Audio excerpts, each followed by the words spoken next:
जानत हूँ आजकल घर में सबसे खतरनाक जहर कवन बा?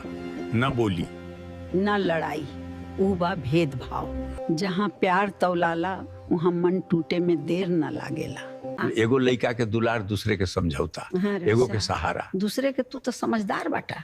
अरे समझदार के दिल ना होला का? ये जिम्मेदारी उठावेला ओकरे पे बोझ बढ़ जाला, जे कुछ न कही पावे ओकरा पे दया बढ़ जाला। ई न्याय ना हो, ई चुपचाप जहर हो। सुना, घर तब ना टूटेला जब पैसा कम होला।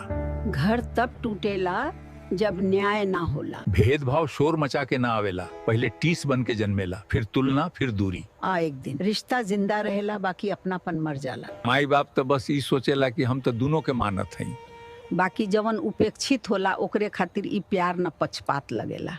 प्यार बराबर बांटल जाला त घर में बरकत होला। केहू एक के तरफ झुकाव बढ़ल त दरार पक्का बा। कमजोर के सहारा जरूरी बा।